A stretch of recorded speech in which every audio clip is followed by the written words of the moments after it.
Alright! We did it! This goofy game is over. I love it so much. It's so silly, but I love it.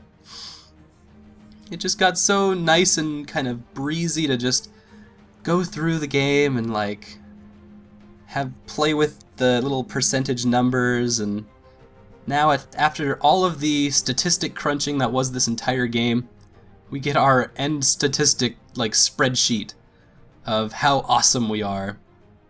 This is your spreadsheet at being awesome at spreadsheets. Overall score, these are meaningless numbers. I don't know what any of this means. The world, like everyone playing it versus me? On average? I don't... Okay. Oh, our score is probably ludicrously low because of our difficulty. Days until victory, 350. The world... Oh, this is the world total. Okay, that makes more sense. I'm like, who's spending 164,000 days? 50 battles won. We lost 1 battle. Aliens killed. Soldiers lost. We lost 6. Well, we lost a little more than that, but I'm kind of being a big old cheater. We had 13 countries at the end because the US was like, I'm out of here. And we're like, fine. I don't have to worry about you anymore being whiny. Lost 2 countries. What was our other one? India? I think it was India. They pulled out of the race early. 92 days until alien base cleared. 268 days. We recovered the ethereal device. And we got Ryan in her super suit 146 days in. I really don't understand why they put so much emphasis in like forcing you to make a psionic soldier just for the story. It was such a weird thing. It would be like if they forced you to build one of those like android robot things and then use it just because they implemented it into the game. Which I didn't use it at all because it's not a human and I wanted to use the human people. I don't want to put a robot in there. Alright, here's the combat. Here's the fun parts. Let's look at, I don't even know what any of these are. Kind of the same things. One-shot kills. We had 292 one-shot kills, and 295 of them were probably Suzuki. 3 one-shot deaths. Well, a lot of those were in the beginning, too. I'm trying to figure out, maybe this one battle lost? I'm wondering if that was in the very beginning. If that was like that first mission or something. I'm trying to remember what mission we failed. Oh, right! We failed the mission where we blew up the, bureaucratic guy. We had a rocket go lofty and it blew the guy up through a chain reaction of cars. Okay, aliens killed by explosives, soldiers hired, OTS upgrades purchased. I don't even know what that means. Days until first Colonel, 101 days. Yeah, we hit Colonel pretty fast. 231 days spent in the infirmary by itself. That was actually pretty good. By the end there, I was getting really good at having like just perfect matches. Where it was like, alright, we got 2 sectoid commanders and one of those big monolith-looking guys. Clear it out, everyone comes home, and nobody's hurt. 1 psionic soldier, because that's all you need. I mean, it would have been nice to have more, but it was like so not worth the effort. 224 days until the stupid firestorm was built. What a dumb ship. That was another one of those like limiting things. You have to build the psionic person, and you have to build the firestorm to take down the invisible whatsits. And it's like, these are so meaningless. But whatever, I'll play your stupid game, XCom, whatever you need me to do so I can actually get to the interesting parts. We use some defense whatever. We aborted some interceptions. Weird terminology. We had 120 scientists. I mean, by the end, I was just kind of like going and going and going because I wanted Tag and Mr. Mister to both be colonels. Like, they deserve to be, damn it! And so by the end, I had like 120 scientists with nothing to do. It's like, why are we even hiring scientists? No, you guys can go home. And you guys can keep your money, too. I don't need any of this. We're done. Everyone's as strong as they're gonna get.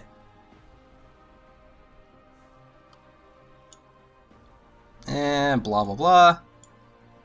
Alright, this is the last page. Just a whole bunch of resources. Alright. And we won the game!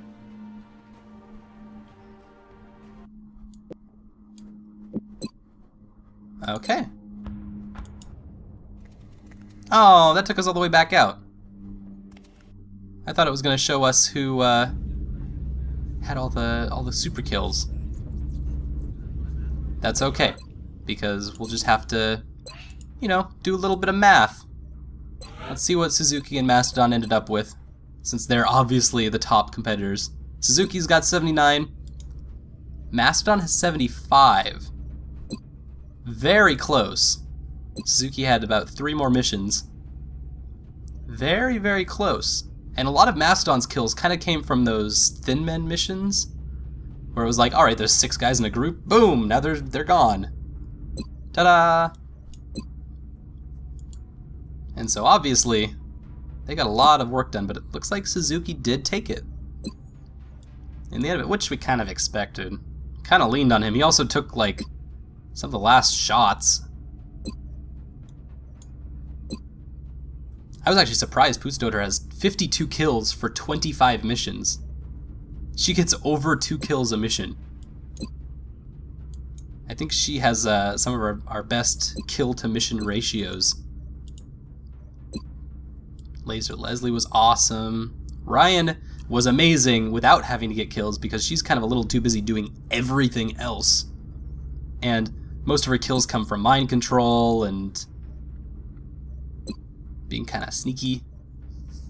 Teg had 19 kills versus Mr. Mister's 22, but I think that might have overset itself in the last mission that we went on. So I think Teg might at least have tied. I don't know. I kind of tried to like make it even between them, but didn't try that hard. Sai, holy crap, by the end of this whole game, like that last mission, Sai just cleaned up. Using that ghost skill to just kind of like weave in and out of places and get into the like perfect spots for things. Yeah, taking out those 2 sectopods was awesome. And then some people that we never got to see. Ugh, look at that. Why would anyone use this? This is silly. I mean, it's probably very useful and whatever, but who cares? Doesn't even... Maybe if it like didn't... Maybe if it looked like a dog or something. That's what every game needs. It needs more dogs. Little puppies. Wow. It's actually kind of a disappointing end.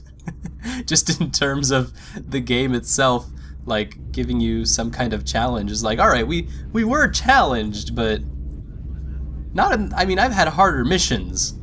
I've had a lot of harder missions than what that ending thingy did. I get that it kind of slowly escalated, but you didn't even get to feel that like pressure that XCOM usually gives you.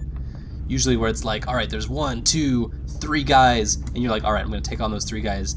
And then there's 3 more guys behind them, and you're like, no! That's what XCOM's all about, but this is like, didn't even try. It's like, all right, here's the next wave, and you can, at your leisure, just head on in, and there'll be another wave kind of waiting for you. We'll spawn them in for you. Little things to shake it up here and there. Those little scrambling bug guys caught us off guard, and then in the meantime, there'll be, the big boss man who will be chiding you, talking about how dumb you are and about how smart he is and how he's better than all the other races of aliens. He was totally trolling. I'm so right and you're so wrong, and now you're dead. That's what happened. You're dead, your whole ship blew up. That's the end of that. All those races that you apparently enslaved. Man, that's a weird...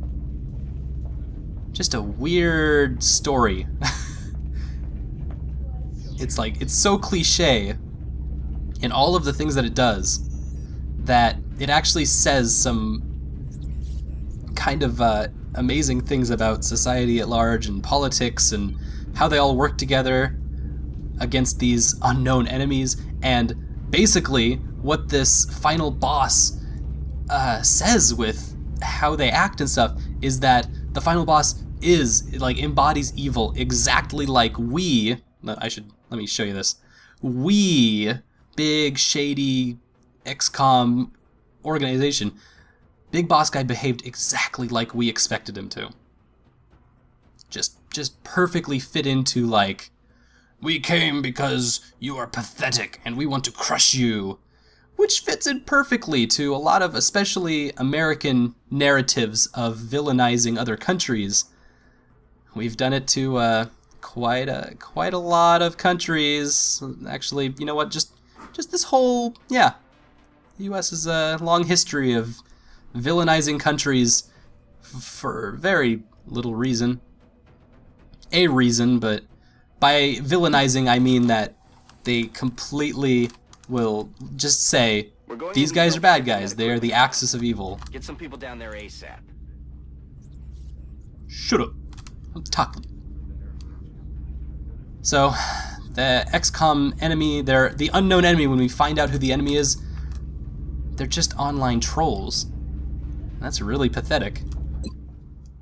Because it just fits in so well to the narrative that is expected out of your enemies. It doesn't say anything, and by saying nothing, it says exactly what we'd expect to have out of our enemies. Our enemies, whoever they may be. Alright, that's all I got. XCOM, very fun game to play, but totally a mess in about 1,000 ways. So, I'm really glad though. I'm so happy that I got the chance to play this, and that, Tag helped me, and Mr. helped me to, like, push me through to play this. Who was it? Oh, Suicide Prinny. Suicide Prinny was the person who was like, I'm gonna play XCOM. And I'm like, you know what? I'm gonna play it too. And he's like, you should. And I'm like, I will. Then we'll do it. Fine. And then this whole thing happened. And then I think Suicide Prinny, I think he did like 3 episodes of XCOM. and Tag is doing it at the pace that Tag makes videos, about 3 episodes in it right now. So yeah, I guess those are my closing thoughts, and I'm just really thankful to have had the experience to play it, even though it's kind of a hot mess, especially in a lot of design and implementation ideas. It does end out being just a spreadsheet that you kind of play through. A spreadsheet with rules, which is why it converted so easily to a tabletop RPG, which are also usually just spreadsheets with rules. So yeah, I think that's everything I've got on XCOM. Thank you guys so much for hanging out for so long and playing it. I would love if you shared the XCOM, the whole playlist is really great. I'm really proud of what I was able to create with this XCOM game, and I would love if you shared it, or even if you just commented and talked about what you liked about the game and what it means to you. I mean, I'm assuming you got this far into it, so I mean, even just if you've watched the game and haven't played it yourself, you have to have some kind of feelings about what the game means to you, and I would love to hear it. So yeah, you critters, go do your awesome things that you always do, and thanks for watching, and we'll see you next time with whatever our next adventure and next game will be for Rainy Day Let's Play, and I'll see you later.